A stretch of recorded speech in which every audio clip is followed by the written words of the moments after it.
Hace 8 días un hermano se me acercaba y me decía, me gustó mucho la enseñanza, pero como que me quedó faltando. Yo le dije, no, yo no he terminado todavía. Continuamos con la enseñanza, eh, continuamos con la enseñanza el próximo domingo, es decir, este domingo terminaremos el prólogo con la ayuda del Señor de la primera carta del apóstol Juan. Así que quiero que se ubiquen allí.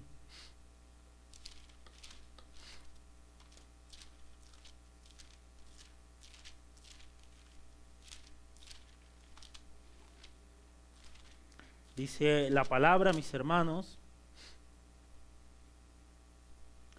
lo que era desde el principio, lo que hemos oído, lo que hemos visto con nuestros ojos, lo que hemos contemplado y palparon nuestras manos tocante al verbo de vida, porque la vida fue manifestada y la hemos visto, y testificamos y os anunciamos la vida eterna, la cual estaba con el Padre y se nos manifestó. Lo que hemos visto y oído, eso os anunciamos, para que también vosotros tengáis comunión con nosotros, y nuestra comunión verdadera es con el Padre y con su Hijo Jesucristo. Estas cosas os escribimos para que vuestro gozo sea cumplido. El Señor añada bendición a su palabra por medio de la exposición de ella en esta mañana. Mis hermanos, hace 8 días decíamos que las epístolas fueron escritas después de la cruz. Ellas responden a la hora que. Ahora que Cristo murió y resucitó, ¿ahora qué, mis hermanos? Ahora que tenemos libre acceso al Padre, ¿ahora qué? Ahora que el velo se rompió, mis hermanos, ¿ahora qué? Ahora que somos hijos de Dios, ¿ahora qué? Ahora que somos habitados por Dios mismo, ¿ahora qué?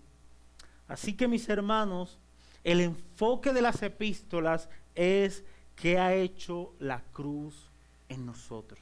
Repito, el enfoque de las epístolas es ¿qué ha hecho la cruz en nosotros? Recuerden que los escritores, las personas que aparecen allí en las epístolas, son personas que no solamente llevaban un nuevo mensaje, sino que eran portadores de una nueva vida en Cristo Jesús. También decíamos, mis hermanos, hace 8 días, que en las epístolas palpita el corazón mismo del Evangelio. Decíamos que las epístolas están llenas de Cristo. De manera particular podemos decir que las epístolas de Juan están llenas de Cristo. Es más, mis hermanos, el prólogo de la primera carta de Juan está lleno de Cristo. Está lleno de Cristo, mis hermanos. Todas las escrituras están llenas de Jesucristo. Recuerdo cuando empecé la licenciatura en teología, hace algo, casi 2 años ya aproximadamente que empecé la licenciatura en teología. Recuerdo que la primera materia que vimos fue teología bíblica. Y el profesor de teología bíblica se llama Rafael Alcántara, si no estoy mal, Rafael Alcántara. Y este hombre en la primera clase, mis hermanos, nos reunió, estábamos allí reunidos, virtuales, y les dijo a aquellos jóvenes, incluyéndome, soy joven todavía, les dijo a aquellos jóvenes, mis hermanos, si ustedes han venido a estudiar en esta academia y no vienen en busca de Cristo, están perdiendo el tiempo. Yo dije, de esa manera comenzamos a estudiar, o de esa manera empecé a hacer la licenciatura, con ese consejo. El pastor nos decía, si ustedes han venido acá a estudiar y no han venido en busca de Cristo, están perdiendo el tiempo. Hay un pasaje, mis hermanos, en el Nuevo Testamento que ilustra esto o declara esto que estamos diciendo de una manera muy clara, y ese pasaje se encuentra en Juan capítulo 5, allí mismo, el Evangelio de Juan, para hacer la claridad, capítulo 5, versículo 39. Para que vean cómo está esto que nos dijo el profesor en ese momento. No era nuevo, mis hermanos, también aparece en las escrituras una confrontación como esa que nos hizo el profesor. Juan capítulo 5, versículo 39, es un versículo muy conocido por todos nosotros, mis hermanos. Dice la palabra: escudriñad las escrituras, porque a vosotros os parece que en ellas, ¿qué? Tenéis la vida eterna, y ellas son las que dan testimonio de mí, dice Cristo. Así que lo primero que podemos decir acerca de este versículo en el libro de Juan es que el que está hablando es ¿quién? Jesucristo, mis hermanos. ¿Quién está hablando ahí? Jesucristo. Eso es lo primero que podemos decir acerca de este versículo. El que está hablando en este versículo es Jesucristo. Lo segundo, mis hermanos, que podemos decir acerca de este versículo es que Jesucristo en este pasaje no se está dirigiendo a sus discípulos. Jesucristo no le está haciendo una invitación a sus discípulos a que escudriñen las escrituras, y mucho menos les está dando una orden para que sus discípulos escudriñen las escrituras. Lo tercero que podemos decir acerca de este pasaje es que Jesucristo en este pasaje se está dirigiendo a un grupo de judíos rencillosos que estaban molestos porque Cristo había sanado a un paralítico en el día de reposo. Según ellos, eso que hizo Cristo el día de reposo, sanando a ese paralítico, con eso Jesucristo estaba quebrantando el día de reposo. Y no solamente eso tenía molestos a estos judíos, sino que también, mis amados hermanos, estos judíos estaban molestos por Cristo porque ellos decían que Cristo se hacía igual al Padre. Así que en ese contexto aparecen estas palabras. Y estas palabras, como les decía, dirigidas a estos judíos rencillosos, no son una invitación formal a que lean, a que escudriñen las escrituras. Más bien, mis hermanos, estas palabras del versículo 39, Juan capítulo 5, versículo 39, son una confrontación que Cristo le hace a esos judíos rencillosos. De hecho, si ustedes leen la Biblia de las Américas, notarán, mis hermanos, que las Américas no pone este versículo en imperativo como lo hace la Reina Valera. Miren cómo lo dice las Américas. Dice: examináis las escrituras, porque vosotros pensáis que en ellas tenéis la vida eterna, y ellas son las que dan testimonio de mí. Dicho de otra manera, mis hermanos, Cristo le está diciendo a estos judíos: ustedes estudian la Biblia. Cristo les está afirmando a estos judíos que ellos estudian la Biblia y tienen la noción de que allí está la vida eterna. Pero ¿en qué han fallado, mis hermanos? ¿En qué han fallado? A pesar de que estos judíos estudiaban la Biblia, ¿en qué habían fallado? ¿De quién da testimonio las escrituras? ¿Pero los judíos la estudiaban? Sí lo hacían. Sin embargo, no habían hallado a Cristo. Podemos estudiar la Biblia, podemos ser estudiosos de ella y no ir en busca de Cristo, mis hermanos. Pudiera pasar. Pregunta: ¿has fallado tú en encontrar a Cristo en las Escrituras? ¿Hemos fallado en encontrar a Cristo en las Escrituras? ¿Has venido tú en busca de Cristo en esta mañana? ¿Hemos venido en busca de Cristo, mis hermanos? ¿Vienes en busca de Cristo y con el fin de parecerte más a Cristo? ¿O vienes solamente en busca de un principio moralista que te haga sentir mejor contigo mismo? ¿Venimos a la iglesia en busca de Cristo? ¿O simplemente a pasar un buen rato? ¿O simplemente a saludar a nuestro hermano, que no está mal? Lo hacemos como parte de nuestra adoración. Pero ¿venimos solo a eso, mis hermanos? ¿Venimos a pasar un rato chévere?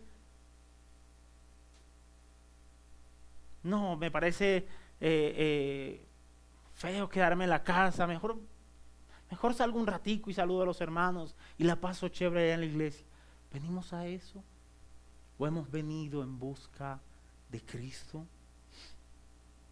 ¿Somos lo suficientemente conscientes de que el prólogo de Juan, mis hermanos, de la primera carta de Juan, de la primera epístola de Juan, está lleno de Jesucristo? ¿Somos conscientes de eso, mis hermanos? Leamos nuevamente el prólogo de Juan y esta vez quiero que lo leamos desde la Nueva Traducción Viviente.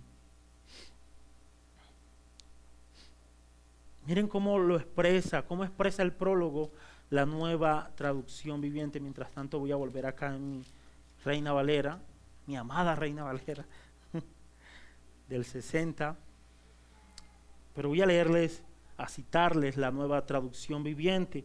Miren cómo expresa el prólogo esta versión. Dice: les anunciamos al que existe desde el principio, no al que comenzó a existir, mis hermanos, que era lo que anunciaba Juan junto con los apóstoles. Al que ya existía, al que existió siempre, mis hermanos. No al que comenzó a existir, al que existe siempre, al que es eterno y sempiterno. ¿Quién es ese, mis hermanos? ¿A quién le está anunciando Juan a su auditorio? ¿De quién está hablando Juan a su auditorio? ¿De quién, mis hermanos? ¿Está lleno el prólogo de Cristo? Por supuesto que sí, está lleno de Cristo.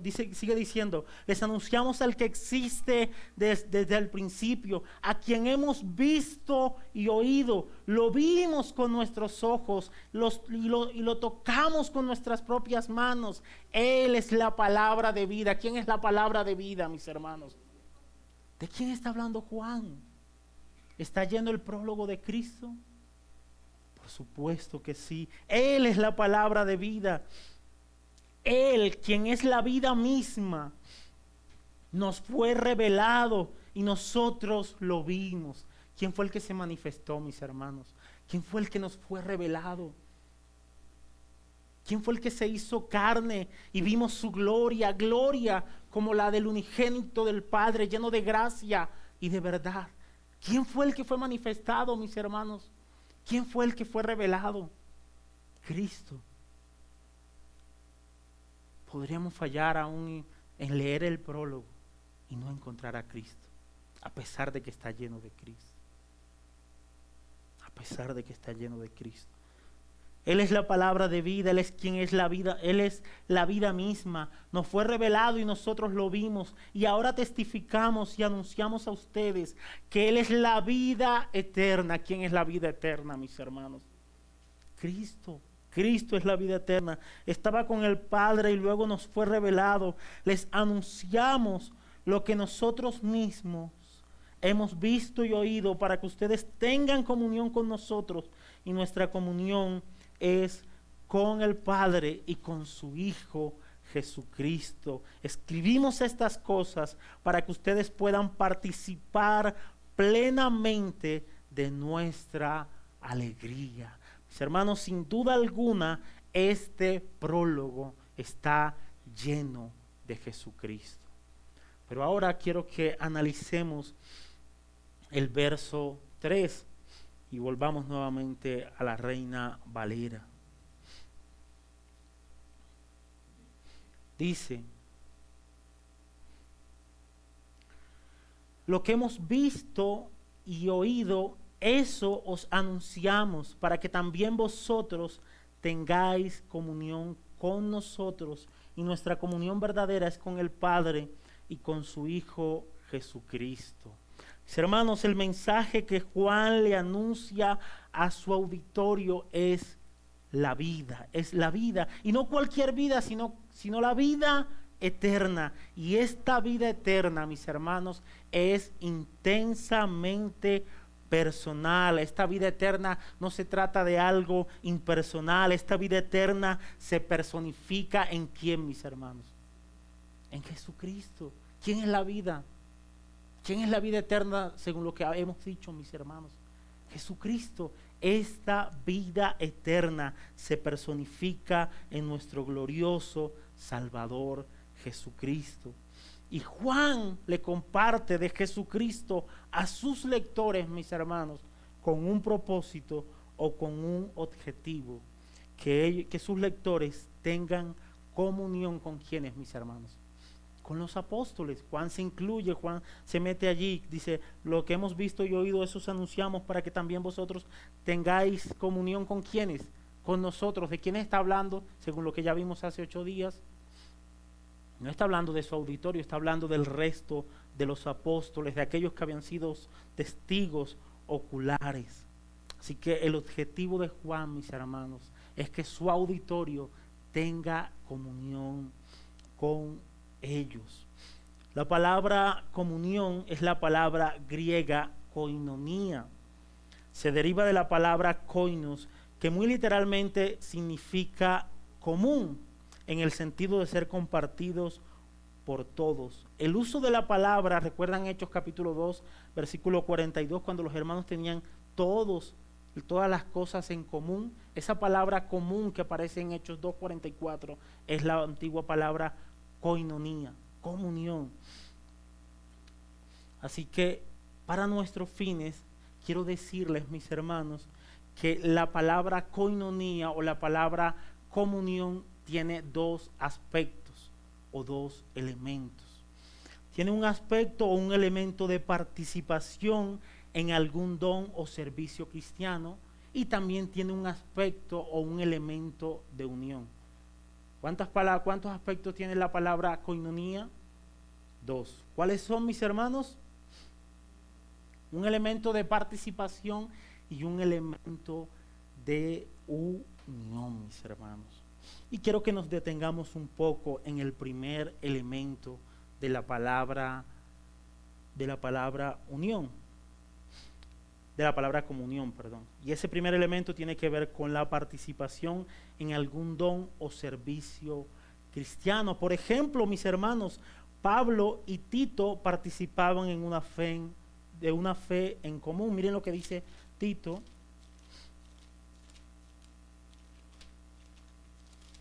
Eso es comunión, o una parte de la comunión, o un aspecto de la comunión. Tito capítulo 1, versículo 4, dice la palabra: a Tito, verdadero hijo, en la común fe. ¿En qué participaban tanto Pablo como Tito, mis hermanos? En la fe. Así que de esa manera, mis hermanos, tenían comunión, participando de la fe. Los creyentes participamos también de la gracia de Dios. Miren lo que dice Filipenses 1:7.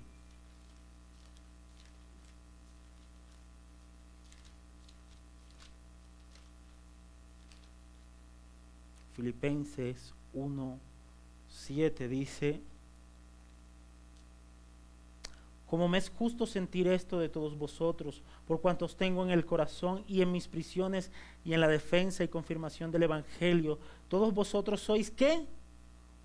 Participantes conmigo de la gracia. Así que un aspecto, mis hermanos, de esta comunión, de esta koinonia, es la participación en algún don o servicio cristiano. Pablo participaba en la gracia del Señor con Tito. Nosotros los creyentes participamos, mis hermanos, como dice el versículo,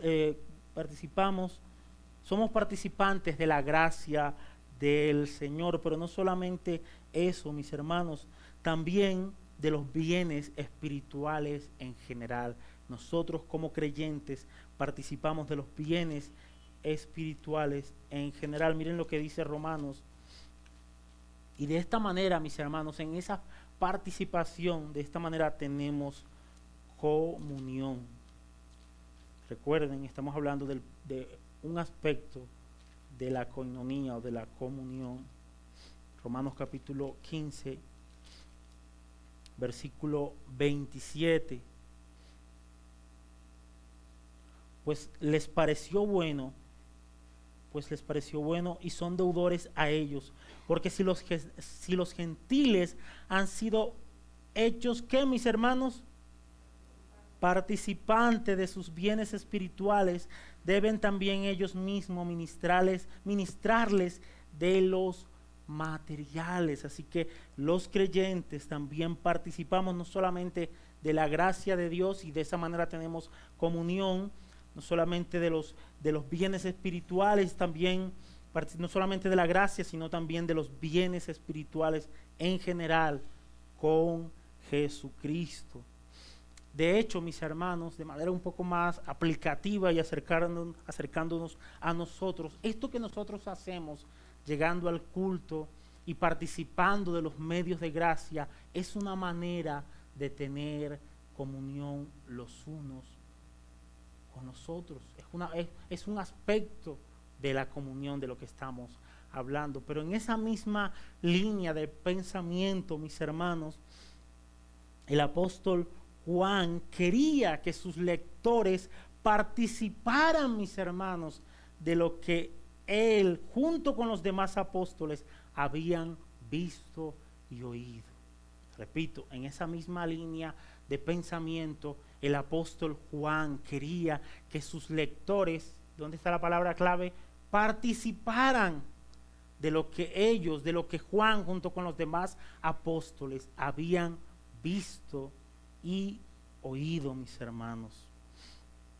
De alguna manera, por la obra del Espíritu, Juan quiere que sus lectores sean impactados como ellos, como los apóstoles fueron impactados por lo que ellos habían visto y oído. Juan, de alguna manera, por la obra del Espíritu, quiere, mis hermanos, que sus lectores puedan experimentar, puedan participar de lo que ellos habían participado, de la obra de Cristo, de ver a Cristo, de ver lo que Cristo había, de oír lo que Cristo había dicho y de ver lo que Cristo había hecho. Lo que al parecer deja ver Juan es que su auditorio y por extensión nosotros, mis hermanos, podamos participar por la obra del Espíritu de lo que los apóstoles vieron y oyeron. Juan quería que los que no oyeron, que los que no vieron pudieran participar del gozo de lo que habían visto y oído ellos como apóstoles.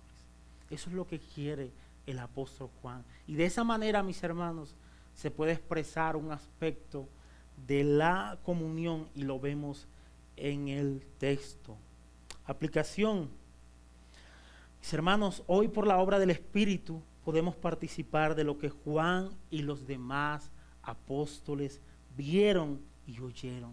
Y de alguna manera, mis hermanos, ya hemos participado de eso que Juan y los demás apóstoles vieron y oyeron. Dice Juan Calvino, hablando de esto, lo siguiente: debemos ser extremadamente desagradecidos si nos negamos a escuchar a aquel que desea comunicarnos una parte de esa felicidad que ha obtenido. ¿Recuerdan lo que decíamos hace 8 días? Es como si el apóstol Juan está abrumado por algo que él quiere expresar a su auditorio, algo que ha impactado su corazón. Él quiere compartírselo a su auditorio. Él quiere compartirle algo que le ha dado felicidad. ¿Y de quién se trata? ¿De qué se trata el mensaje de Juan, mis hermanos? O más bien, ¿de quién se trata el mensaje del apóstol Juan? De Jesucristo. De Jesucristo, mis hermanos. Juan está impactado. Mis amados, escuchemos lo que Dios tiene que decirnos por medio del apóstol Juan y participemos con toda la libertad en Cristo de lo que Juan y los demás apóstoles vieron y oyeron. Y por favor, mis hermanos, no dejemos de contarle a las demás personas lo que hemos visto y oído de nuestro glorioso Salvador. Qué bueno que nos podamos unir a las palabras del apóstol Pablo en 1 Corintios 9:16. Él dice lo siguiente: pues si anuncio el evangelio, no tengo por qué gloriarme, porque me es impuesta necesidad, y ay de mí si no anunciare el evangelio. Ay de ti, mi hermano, ay de mí si no anunciamos este evangelio. ¿Estás abrumado? ¿Estás impactado como lo estaba Juan? ¿Tienes el deseo de compartir esto que has obtenido? ¿Esto que el Señor te ha dado? ¿Quieres compartir esta vida que habita en ti con los demás? Recuerda cuál es la vida eterna que habita en ti. Jesucristo. ¿Lo estás haciendo, mi hermano? ¿Estás compartiendo de esta vida que habita en ti con los demás? ¿Estás recibiendo estas palabras con agradecimiento y gozo? Estas palabras del apóstol Juan. Quiera el Señor ayudarme, y de manera aplicativa quiero dirigirme a los amigos, quizás algún amigo que nos acompaña hoy, o de pronto más adelante nos verá a través de la internet. Mis queridos amigos, la verdadera felicidad que experimenta un cristiano no es que dejó de sufrir o dejó de tener problemas, no es que ahora tiene casa, beca y carro. No, mis hermanos, no, mis amigos. La verdadera felicidad de un cristiano es que Cristo está y seguirá con él por toda la eternidad. Ni siquiera la muerte, dice la Biblia, podrá separarnos de Jesucristo. Ni siquiera la muerte. Esa es nuestra verdadera felicidad. Él está con nosotros y seguirá con nosotros hasta el fin del mundo, si fuere posible, como dice la palabra. Así que, querido amigo, ven a Cristo y experimenta la verdadera felicidad que es estar en Cristo Jesús. Segundo aspecto, mis hermanos, de la comunión.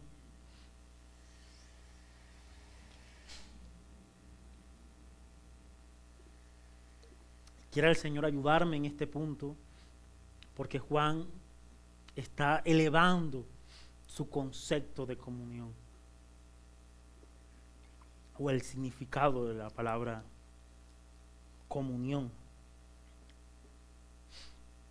Segundo aspecto de la comunión. ¿Cuál es el elemento? ¿Cuál es el segundo aspecto o el segundo elemento de la comunión? Tiene que ver con la unión. El primer aspecto tenía que ver con la participación de algún don o alguna actividad como cristiano, ya lo vimos a través de las Escrituras. Este segundo aspecto de la koinonía o de la comunión tiene que ver con la unión. Todos como creyentes, mis hermanos, hemos sido unidos a Cristo.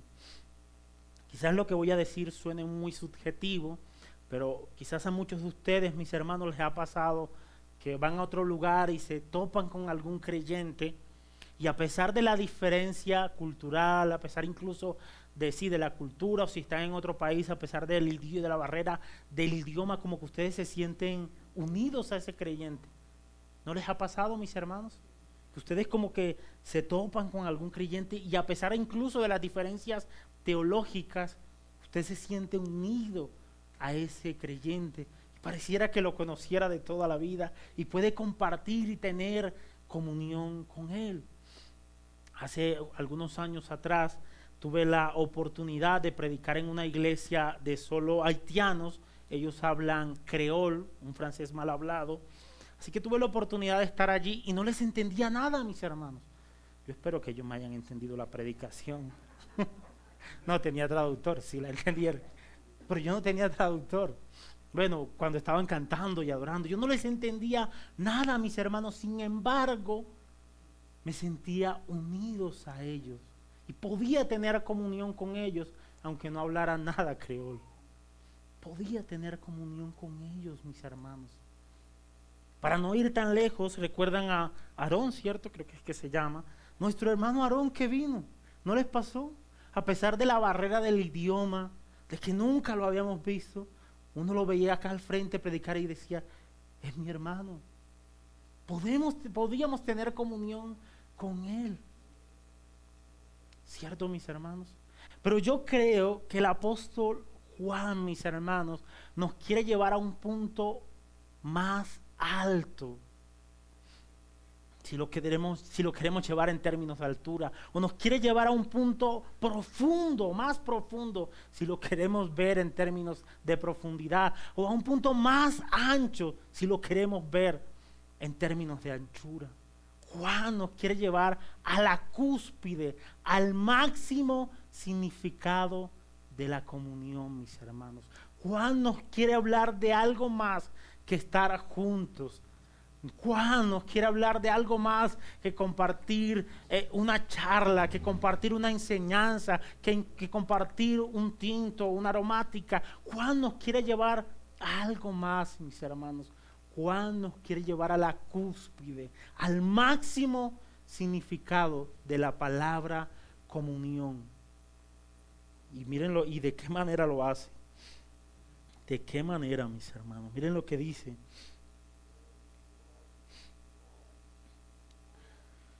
Dice, lo que hemos visto y oído, esos anunciamos, para que también vosotros tengáis comunión con nosotros. Y nuestra comunión verdadera es con quién, mis hermanos. ¿Qué dice Juan? ¿A dónde lo quiere llevar Juan? Allí a la parte más alta, mis hermanos, del significado de la palabra comunión. Y nuestra comunión verdaderamente es con el Padre y con su Hijo Jesucristo, mis hermanos. Glorioso. Acá tengo, perdón. Mis hermanos, la repetición, tenía esto que no quiero que se me olvide. Mis hermanos, la repetición de la preposición con, ¿sí la ven allí? Nuestra comunión verdadera es ¿con quién? Con el Padre. Bueno, esa preposición con hace distinción de las personas. Está hablando de dos personas. ¿De quién? Del Padre, y ¿de quién más? Y del Hijo. Pero el conector y denota la unidad entre estas personas. ¿Un solo qué? Un solo Dios, un solo Dios, un solo Dios. ¿Y con quién era la comunión de Juan? Con el Padre y con el Hijo. ¿No les parece glorioso, mis hermanos? La barrera ha sido rota. La barrera que había entre Dios y los hombres había desaparecido. El gran problema de la relación entre Dios y los hombres había sido resuelto por la obra de Jesucristo, mis hermanos.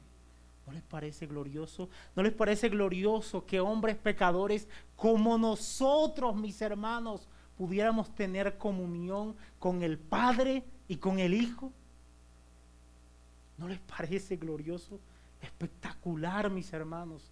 Y solo por medio de la obra de Cristo. Y esa comunión, mis hermanos, era posible por la encarnación de Cristo. Esa comunión solo era posible porque Cristo era lo que Juan dijo que era. El Dios hecho hombre.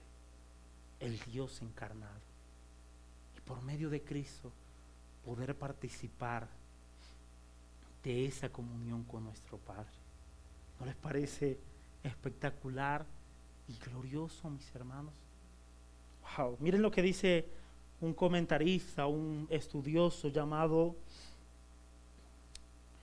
el apellido es Sastoque, pero se me olvida, Camilo Sastoque. Dice lo siguiente: la coinonía es un estado de unidad espiritual con la divinidad, un estado contagioso en el que participamos todos aquellos que compartimos del Señor en amor fraternal y servicio. Como les decía, mis hermanos, esa comunión con Dios fue posible porque Cristo se hizo carne. Esa comunión es posible porque Jesús es quien Juan dice que es. Glorioso, mis hermanos. Juan es claro y dice que la comunión de ellos es verdaderamente con Dios Padre y con Jesucristo. Y eso, mis hermanos, era revolucionario para las herejías que habían en el momento, para los gnósticos que estaban allí en el contexto de las cartas de Juan. Era algo revolucionario. Y él dice, nosotros verdaderamente tenemos comunión con el Padre y con su Hijo Jesucristo. Recuerdan que los gnósticos consideraban que la materia era ¿qué? Mala, mis hermanos. Ellos no creían que Cristo se había hecho carne. Algunos creían que era un fantasma. ¿Podemos tener relación con un fantasma? ¿Podría un fantasma llevarnos a Dios Padre a tener una relación íntima con el Dios Padre, mis hermanos? No. Pensemos en lo siguiente. ¿Qué pensarían ustedes? Diría mi esposa, yo creo que los hermanos allí te van a linchar. Bueno, no recuerdo la palabra que me diría. Pero ¿qué pensarían ustedes si yo les digo en esta mañana? Yo creo que me sacarían del ministerio. ¿Qué pensarían ustedes, mis hermanos, si yo les digo en esta mañana que es posible tener una íntima relación con el apóstol Pablo? Con Pedro, con Juan Calvino, con Lutero. ¿Qué pensarían ustedes? No, pastor, la verdad usted está como chiflado esta mañana, porque no es posible tener una relación con alguien que está muerto. Pero mis hermanos, en nuestro caso, nuestro Salvador vive por los siglos de los siglos y podemos tener una comunión con Él, porque Él está vivo. Se hizo hombre y sigue vivo por los siglos de los siglos. Murió, mis hermanos, pero resucitó al tercer día y está sentado a la diestra del Dios Padre y vive para siempre. Y podemos tener una relación con Él, solo, mis hermanos, por la obra de Cristo, solo por la obra de Cristo en nuestros corazones. Lo que hemos visto y oído, que era lo que habían oído y visto Juan y junto con los apóstoles, la vida. ¿Quién era la vida? ¿Quién era la vida eterna? Jesucristo, mis hermanos. Eso os anunciamos para que también vosotros tengáis comunión con nosotros. ¿Cuáles son los dos aspectos de la comunión? Primer aspecto, participación. ¿Qué quería Juan? Que sus lectores participaran con él y junto con los apóstoles de lo que ellos habían visto y oído. Juan quería que los apóstoles fueran impactados por lo que ellos habían visto y oído. ¿Qué habían visto y oído, mis hermanos? ¿Quién se había revelado? Jesucristo. El otro aspecto de la comunión, ¿cuál fue? La unión. Juan, ¿dónde quiere llevar con este aspecto de la comunión? Al punto más alto. ¿Y dónde nos lleva Juan? A la comunión con quién, mis hermanos? Con el Padre y con su Hijo Jesucristo, que es posible solo por la obra del Espíritu en nuestros corazones. No solamente los apóstoles podían tener esa comunión, nosotros, mis hermanos, hoy disfrutamos y podemos tener esa comunión por la obra del Espíritu de Dios. Podemos disfrutar de esa gloriosa comunión. Lo que hemos visto y oído, eso os anunciamos para que también vosotros tengáis comunión con nosotros, y nuestra comunión verdadera es con el Padre y con su Hijo Jesucristo. Qué manera de animar a su auditorio, qué manera que usa el apóstol Juan para que su auditorio pueda participar de esa comunión. Mis hermanos, Juan no le está hablando a personas inconversas, Juan le está hablando a creyentes. Recuerda, más adelante él dice, hablo a los jóvenes porque son fuertes, porque ustedes han conocido al que es desde el principio. Juan no está hablando a personas no creyentes, Juan está hablando a personas creyentes, incluso personas maduras, pero que posiblemente podían caer allí o dudar de su comunión con Dios, por todas las enseñanzas y las herejías que se movían en el contexto, en su momento. Así que Juan anima a su auditorio para que tengan la comunión que ellos tenían con el Padre y con el Hijo. ¿Estás teniendo tú esa comunión? Sí, claro que sí, por la obra del Espíritu. La pregunta sería, ¿estás disfrutando esa comunión? Quiere el Señor ayudarnos, mis hermanos, para que así sea. Y si no es así, que Dios tenga misericordia de nosotros. Versículo 4. Volvamos allí a Juan.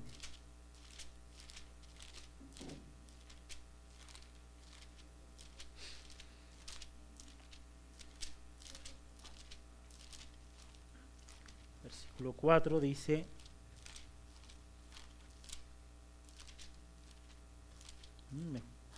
dice la palabra: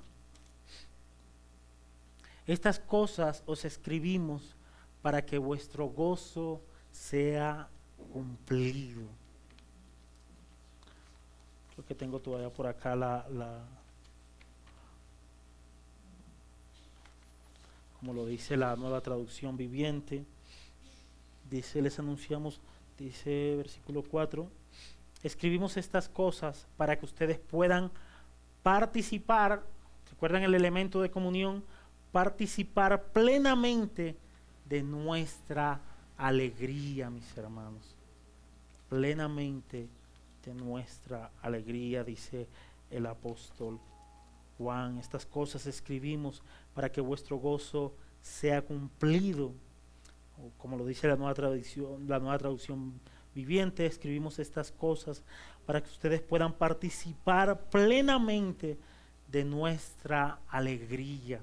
Era el deseo de Juan que los santos a quienes se dirigía, mis hermanos, pudieran participar plenamente de la comunión que como hijos de Dios y por estar unidos a Cristo podemos participar con toda libertad.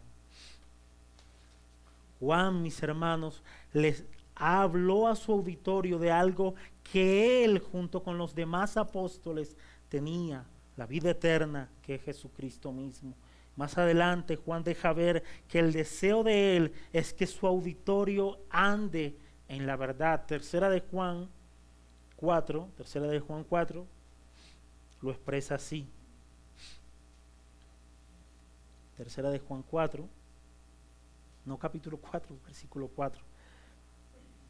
Tercera de Juan 4 lo expresa así: no tengo yo mayor gozo que este, el oír que mis hijos andan en ¿qué? En la verdad. Quisiera terminar este verso citando un comentario exegético del Nuevo Testamento. Dice lo siguiente: Cristo mismo es la fuente, el objeto y el centro del gozo de su pueblo. Es en la comunión con Él que tenemos gozo perfecto. Cristo mismo, mis hermanos, es la fuente, el centro de nuestro gozo. Es Cristo nuestro gozo, nuestra alegría. Para concluir, mis hermanos, quiero dirigir unas breves palabras a ustedes, mis amados hermanos. Mis amados hermanos, puedes hoy tú en tranquilidad, en la tranquilidad que da el Señor, decir que tu comunión es verdaderamente con el Padre y con su Hijo Jesucristo. ¿Puedes decirlo, mis hermanos? Puedes decir en tranquilidad del Señor que tu comunión verdaderamente es con el Padre y con su Hijo Jesucristo. ¿Desean ustedes llevar a otros a participar de tan gloriosa bendición? Quiera el Señor que así sea. Y si no es así, mis hermanos, que Dios nos ayude y de verdad tenga misericordia de nosotros. Pero Dios nos ayude para poder llevar a otros a participar de esta gloriosa bendición que nosotros tenemos.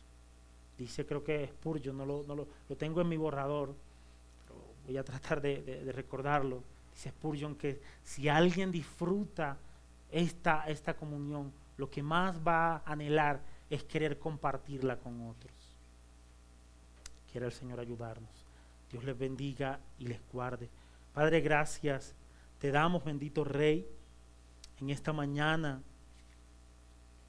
por tu palabra. Yo espero que haya podido tu palabra y tu Espíritu, Señor, obrar en nuestros corazones. Tú quieras usar esta palabra, este mensaje, Señor, para la gloria, honra y alabanza de tu precioso y perfecto nombre. Señor, exaltado y alabado sea tu nombre, bendito Dios. Tú nos ayudes en todas las cosas. Te lo pedimos en los méritos de Cristo Jesús y te damos gracias, Señor. Amén y amén. Señor les bendiga, mis hermanos.